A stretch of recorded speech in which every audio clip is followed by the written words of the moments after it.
Dobar dan, evo nas i na četvrtom videu oko Oracle Apexa. Tu nam je glavni nekakav zadatak kreiranja master detail forme, to ćemo za račun pogledati i stavku računa koji će biti skupa s njime. I napravit ćemo još nekakve izvještaje, dva tipa osnovna, odnosno pogled ili view na koji možemo onda raditi izvještaj. Ako pogledamo ovdje, i ako pogledate tamo one nekakve zahtjeve za projekt, piše vam svugdje gdje treba da se stavi master detail forma. Ovo svugdje gdje treba, to je gdje je veza više prema više.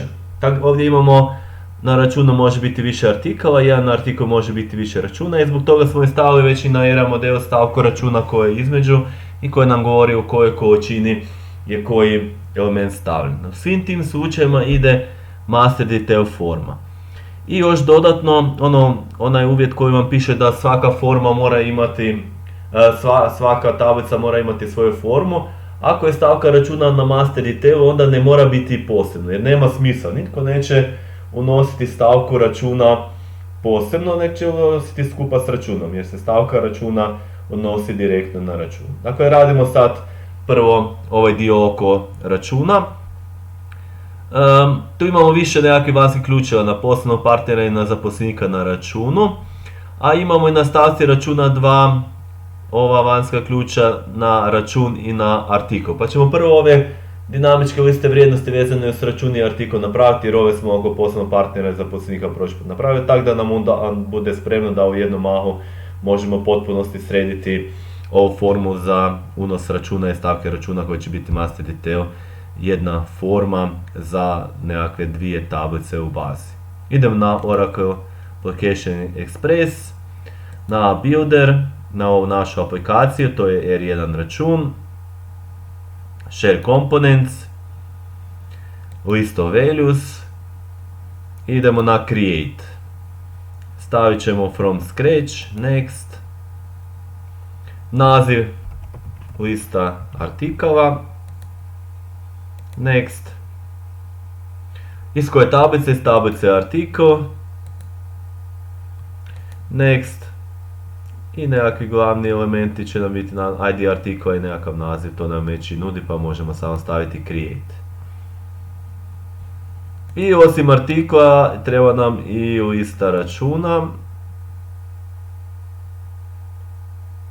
U stvari lista računa će se automatski odnositi na ovo, tako da tu niti ne trebamo listu računa za sad. Ne, to ćemo staviti, za sad nam to ne treba, jer na stavci računa taj dio niti ne možemo i račun nema nekako, znači kak ima ovaj recimo naziv, ima artikl, zaposlenik ima ime i prezime, poslovni partner ima naziv, račun nema tako nekakvu, je datum opet može biti na isti datum više računa, pa onda nema niti smisla staviti kao ovaj element, a osim toga i na stavci računa možemo i sakriti taj dio oko ID računa, jer nam on tu neće biti bitan, jer ćemo sam povezati na sam taj nekakav račun.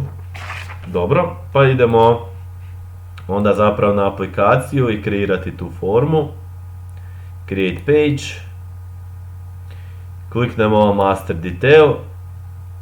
Ima ovih tri opcija, najjednostavnije možda ova stack, pa ću to pokazati. Naravno nije greška i nekakvu drugu da isprobate, ali možda ova najlakša. Prvo nas pita page name, stavit ćemo račun jer je to nam je glavni element. Breadcrumb ćemo staviti ćemo opet ispod home, ispod početne stranice. Stavimo i na meni, isto sve za sad ispod home, onda ćemo kasnije i pogledati kako se s tim menijem radi. Master region title stavit ćemo račun, jer nam je račun će nam biti nekakva glavna tablica. Table view name će nam biti račun, znači na račun će nam biti glavni. Primary key column ćemo ovdje ostaviti, ID računa.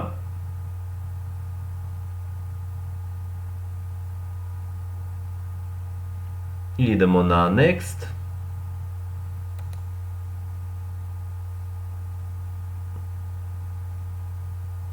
Sam će biti detail dio, sam sekunda. Detail ćemo staviti stavke, računa, može biti više pa možemo u množini. Table view name već nam i nudi samo stavku računa prema ovim nekakvim elementima. Primary key kao najbolje ovdje staviti row ID, ako se stavi nešto drugo zna biti nekakvih problema kod ažuriranja, zato ću ovako staviti, tako i vi stavite, to vam je najbolje, najsigurnije. I ovaj master detail foreign key ćemo staviti da ID računa ide prema ID računa. I kliknemo create, malo pričekamo, možda će malo duže to trajati jer sad moram malo složeniju formu kreirati, ali neće biti niš komplicirano taj nekakav element.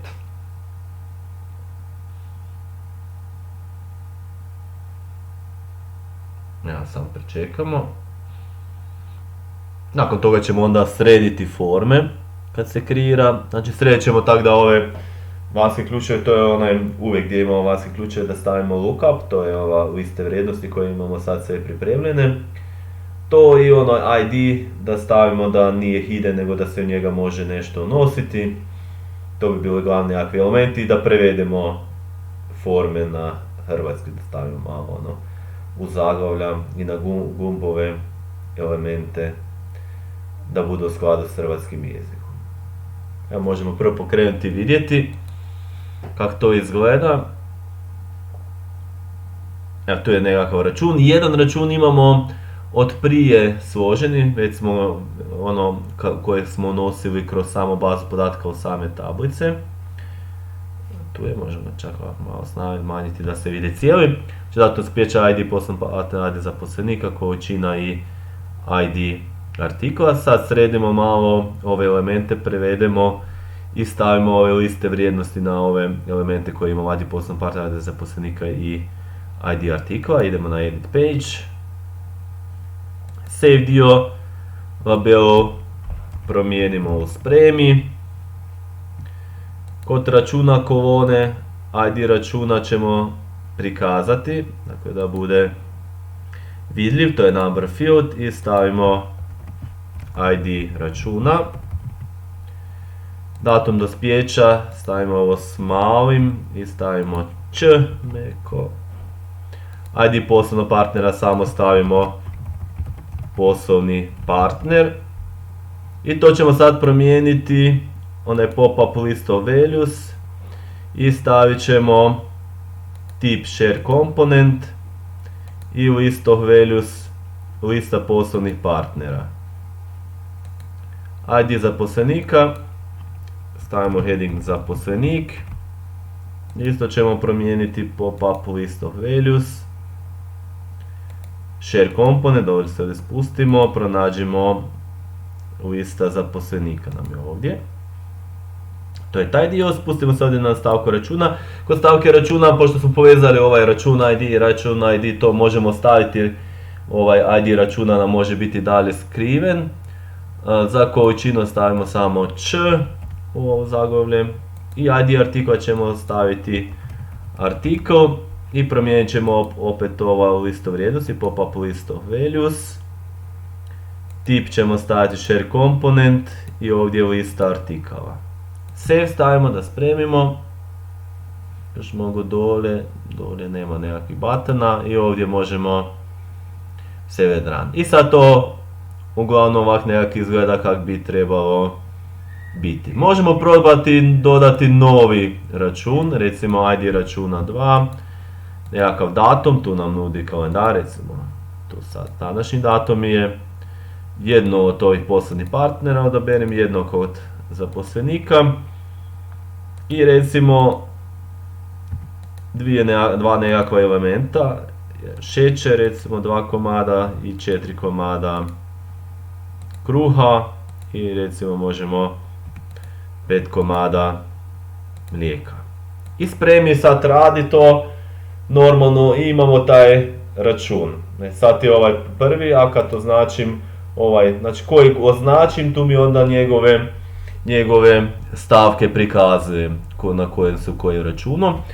Ovaj dio tu sam rekao, znači ovo tu je malo teže prevesti, možete se potražiti na internetu i probati, ali nije to onim nužnim uvjetima, dakle sve ove elemente, ove headinge i ovaj tu button treba prevesti.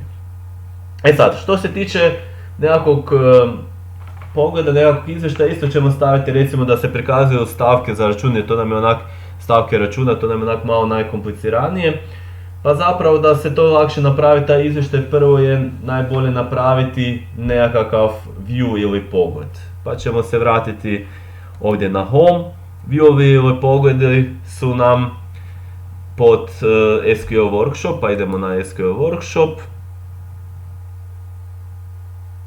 Možemo na više načina, idemo kroz ovaj Object Browser na grafički način. I sad ćemo tu dodati novi view plus view. Recimo view o računu.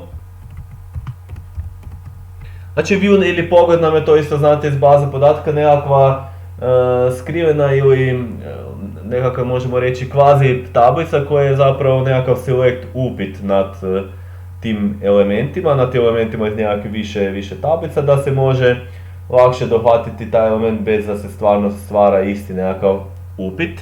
Možemo to ručno napisati, ali idemo ovaj query builder da vidite kako se to grafički može napraviti.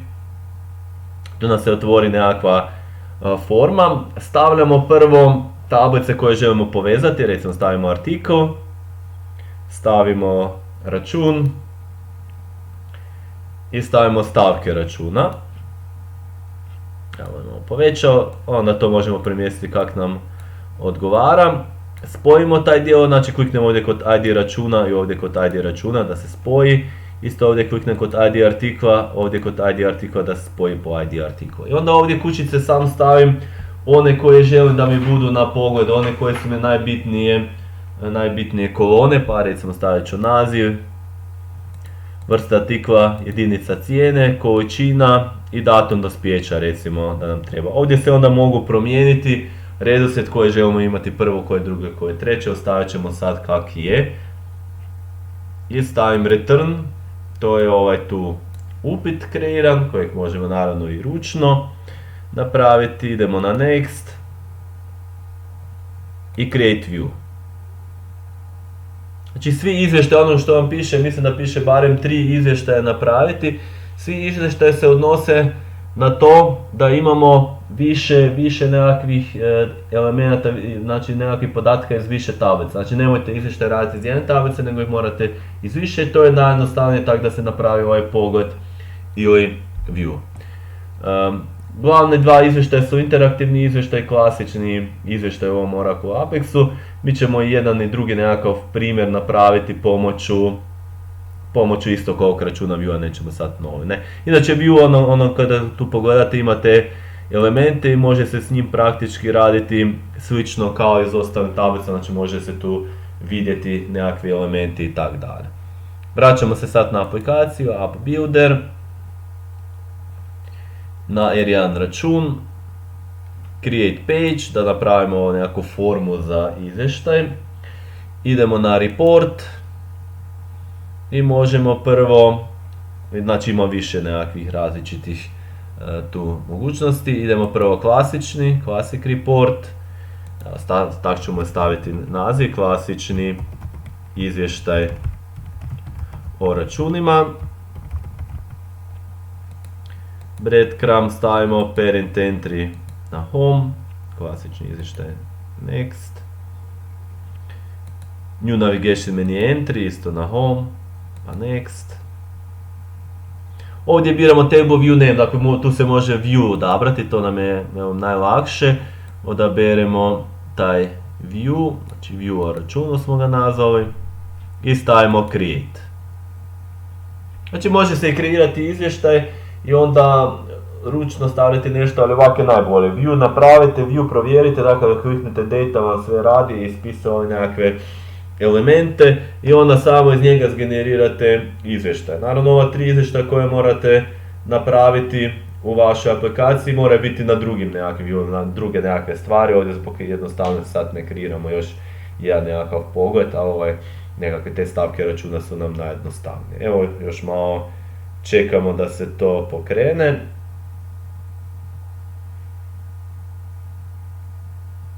Da vidimo kako izgleda taj dio. Evo ga, kreirao se, save and run, tu je taj nekakav klasični izvještaj. Možemo malo srediti ove tu elemente i on zapravo klasični u CSV formatu nam to sam daje da skinemo te podatke.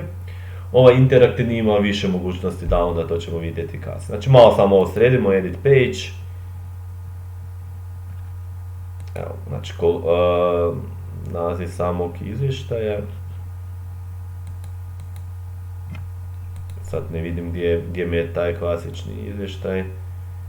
Dobro, nema veze, a tu je, report 1, možemo umjesto report 1 staviti klasični izvještaj, ili samo računi možemo staviti, samo stavke računa, recimo stavke računa, da ne bude tak report 1 da piše, naziv je dobro, vrsta artikla stavimo vrsta artikla, jedinična cijena, isto ovak, količina stavimo č, datum dospijeća d s malim i meko č. Evo ovo, save and run, sad ovak nekak to, aha, nije dobro, moramo kad ručno mijenjamo, sad sam zaboravio, save staviti prvo, pa onda save and run, jer inače javlja greškice. Ovak nekak bi bilo to u redu. Idemo još pogledati interaktivni izvještaj na istom ovom primjeru pogleda na račun. Create page, report, interactive report, stavit ćemo naziv interaktivni izvještaj o računima, na breadcrumb, parent entry, nek bude home, next, create a new navigation menu entry, na home, next, table view name, opet ćemo taj view o računima odabrati, view o računu zapravo, i stavimo samo create. Opet on ima defaultno te elemente, ovaj interaktivni je bolje u tom smislu da ima više nekakvih mogućnosti izlaza, dakle da bude u PDF-u u nekakvom, ne znam, mislim da je čak i Word format i to budemo pogledali sad kad sam se kreira, da ne govorimo na pamet. Isto nam to on defaultno sam napravi, vidite da je to dosta brzo, tak nekako 3 pogleda napravite i onda 3 izvještaja aplikacije, nije komplicirano, vezana uz vaš taj podstat koji radite. Evo sad još malo pričekamo da se ovo kreira, pa da onda to vidimo, malo sredimo. I onda bi s time polako završili. Evo pokrenemo prvo da vidimo kako izgleda. Znači malo drugačije može se pretraživati i može se recimo ovdje nekakve različite stvari raditi. Recimo download, ako se napravi ima u HTML-u, u Excelu, recimo u PDF-u ili u bilo čemu. Ne. Znači PDF bi ovak nekak izgledao. Otvara se ovako nešto. Znači jednostavno, ali opet u redu. Sad ćemo samo ove tu malo zaglavlja srediti, to bi onda bilo to za ovaj video.